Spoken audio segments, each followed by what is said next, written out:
வருஷத்துலேருந்து நெல்மணிகள் தரமாகவும் மக்கள் பயன்படுத்துவாங்க. உணவுன்றது மெயின் இம்பார்ட்டன்ட். இதுதான் எல்லாம் பார்க்கணும்.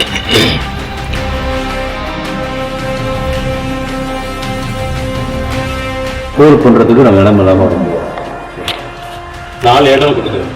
ஆலவெளி, புளிச்சாறு, லாபம் எதுவும் வேண்டாம், நெல் வீணாகிடக்கூடாது, மக்களுக்கு பயன்பாட்டுக்கு வேணும் அப்படிங்கிறது இந்த இடத்துல.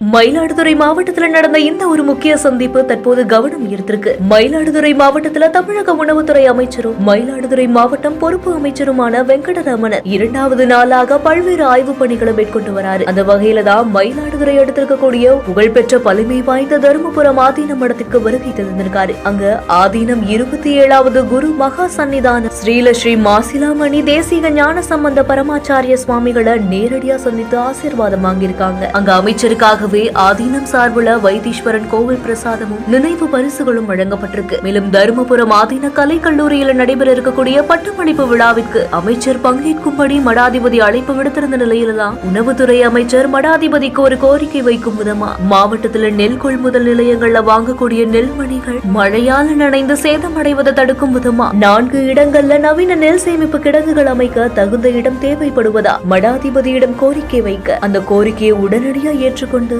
ஆதீன மடாதிபதி வைத்தீஸ்வரன் கோவில், ஆலவெளி, குளிச்சாறுன்னு 4 பகுதிகள்ல ஆதீனத்திற்கு சொந்தமான நிலங்களை நுகர்பொருள் வாணிப கழகத்திற்கு வழங்க அனுமதி அளித்திருக்காரு. சந்திப்புடைய இறுதியில தருமபுரம் ஆதீனத்திற்கு சொந்தமான ஆயுர்வேத மருத்துவமனை மற்றும் டயாலிசிஸ் மையத்தையும் அமைச்சர் வெங்கடரமணன் நேரடி பார்வையிட்டு அதனுடைய செயல்பாடுகளையும் ஆய்வு செய்திருக்காரு. இந்த செய்தி குறித்த உங்களுடைய கருத்துக்களை ஷேர் பண்ணுங்க. மேலும் செய்திகளை உடனுக்குடன் தெரிந்து கொள்ள பிஹைண்ட் நியூஸ் வாட்ஸ்அப் சேனலுடன் இணைந்திருங்கள்.